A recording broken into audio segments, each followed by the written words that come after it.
Hello guys, उम्मीद करता हूँ कि आप सब खैर खैरियत से हों, जहाँ भी रहें हमेशा खुश रहें, ये मेरी दुआ है। Welcome to physics with H dot A. तो चलते हैं आज के टॉपिक की तरफ। हमारा टॉपिक है आज कैपेसिटर एंड कैपेसिटेंस।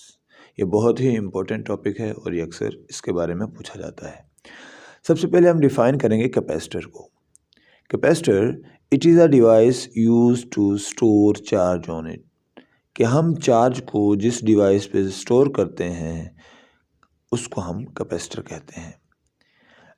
अगर ये डेफिनेशन आपको ज़्यादा ही सिंपल लगे, आप उसकी कंस्ट्रक्शन के लिहाज से डेफिनेशन बताना चाहें तो दूसरी डेफिनेशन हाजिर है, उसको डिफाइन करते हैं। A system of two parallel plates, ये दो पैरेलल प्लेट्स हैं, ये बेटा किसी भी कंडक्टर की होती हैं, मतलब मेटल की होती हैं और ये कभी आपस में मिली हुई नहीं होती।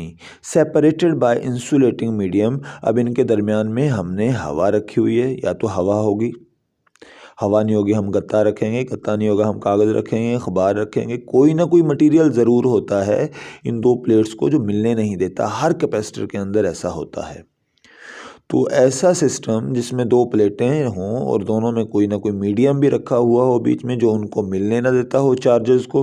अगर ये दोनों प्लेट्स मिल गए चार्जेस की तो ये आपस में धमाका होगा, करंट चार्जेस के मिलने की वजह से चार्ज फ्लो कर जाएगा, एक दूसरे से मिल जाएगा। तो कैपेसिटर की सिंबल इस तरह की होती है। कहीं पे सर्किट में अगर आपको इस तरह की सिंबल नज़र आ रही है, इसका मतलब कैपेसिटर वहाँ पे यूज़ हो रहा है। ठीक है बेटा। तो हम एक प्लेट पे पॉजिटिव चार्ज स्टोर करते हैं, एक प्लेट पे नेगेटिव चार्ज स्टोर करते हैं। ठीक है बेटा। तो ये था कैपेसिटर के बारे में। अब एक साथ वर्ड आ रहा है कैपेसिटेंस। अब चलते हैं उसकी तरफ। तो कैपेसिटेंस क्या होता है? The capacity of a capacitor to store charge is known as capacitance. ठीक है, कि किसी कैपेसिटर की कितनी कैपेसिटी है चार्ज को स्टोर करने की। अब बच्चे कंफ्यूज हो जाते हैं, कैपेसिटेंस और कैपेसिटर में फ़र्क क्या है। कैपेसिटर में हमने बोला चार्ज करने, स्टोर चार्ज करने वाली डिवाइस। यहाँ पे हम बोल रहे हैं capacity of a capacitor to store charge. बात तो कैपेसिटर की कर रहे हैं, लेकिन बेटा यहाँ पे बताया जा रहा है कि जो कैपेसिटर है उसका पेट कितना बड़ा है। अगर वो 2 रोटियाँ खा सकता है, 4 रोटियाँ खा सकता है, 5 खा सकता है। अब देखो ना, हर बच्चे की अपनी अपनी कैपेसिटी होती है रोटी खाने की। ये कुछ ज़्यादा खाता है, कुछ कम खाता है।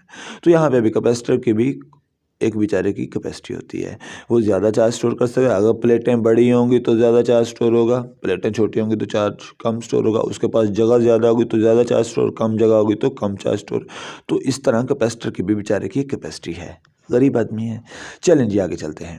और अगर ये वाला ज़्यादा इजी लगे, आप कहें कि ओए मैं तो आइंस्टाइन हूँ, ये छोटी सी डेफिनेशन बिल्कुल छोटी है, थोड़ी बड़ी कर लो भाई, अच्छी कर लो। The ability of a capacitor to store charge on it, कि किसी चार्ज की जो खासियत है चार्ज स्टोर करने की, उसे हम कैपेसिटेंस कहते हैं।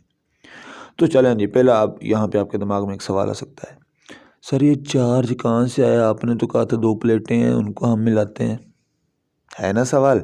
तो भाई बिल्कुल सही सवाल आपके जहन में आ रहा होगा कि भाई ये चार्ज कहाँ से आया कैपेसिटर के ऊपर। तो हमने बोला बेटा कि ये वो डिवाइस है जिस पे चार्ज स्टोर किया जाता है। स्टोर कहाँ से करेंगे भाई? बैटरी से करेंगे। इसके अपने पास कोई चार्ज नहीं है, हम बैटरी से इस पे चार्ज स्टोर करते हैं। ठीक है बेटा। हर मोटर के अंदर कैपेसिटर यूज होता है। क्यों होता है इसको हम नेक्स्ट वीडियो में डिस्कस करने वाले हैं। चलें जी यहाँ पे आते हैं। अब कह रहा है जो चार्ज होता है कैपेसिटर के ऊपर वो डायरेक्टली प्रोपोर्शनल होता है अप्लाइड वोल्टेज के। जब आपने इसको चार्ज किया था बैटरी से तो आपने कितने वोल्ट की बैटरी लगाई थी? जितना ज़्यादा वोल्टेज वाली बैटरी लगाएंगे, जितनी ज़्यादा एनर्जी वाली बैटरी लगाएंगे, वो उतना ही चार्ज इस पे भेजेगी, स्टोर करवाएगी। उम्मीद है कि ये बात आपको समझ आ गई होगी। अच्छा, अब आगे चलते हैं। तो इस बात को हम मैथ की फॉर्म में लिखेंगे, Q is directly proportional to V। Charge को हम Q से डिनोट करते हैं, अप्लाइड वोल्टेज को हम V से, बैटरी के वोल्टेज को V से। तो जब डायरेक्टली प्रोपोर्शनल का साइन हटाता है तो कोई कांस्टेंट आता है। ये कांस्टेंट हमें ये बताता है कि सिर्फ बैटरी के वोल्टेज पे ही डिपेंड नहीं करेगी चार्ज, एक और चीज़ भी है, वो कांस्टेंट है, वो है चार्जर की, इस कैपेसिटर की कैपेसिटी, जिसे हम कैपेसिटेंस कह रहे हैं। तो C से हम कैपेसिटेंस को शो करते हैं। ठीक है बेटा। अगर कैपेसिटेंस का फार्मूला निकालें तो ये आ जाएगा Q/V = C। कैपेसिटेंस को हम C से डिनोट करते हैं।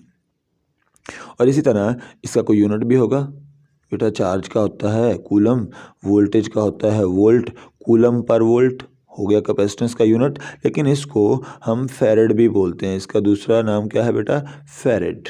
यहाँ पे आपको फैरेड भी लिखा हुआ है, तो ऐसा यूनिट हम फैरेड यूज़ करते हैं। इसके अलावा कूलम पर वोल्ट भी कह सकते हैं। उम्मीद है ये बातें समझ आई होंगी, अगर नहीं आई तो बेटा कमेंट करके पूछें, आ गई हैं तो बेटा इसको लाइक करें, शेयर करें, सब्सक्राइब करें। Thank you.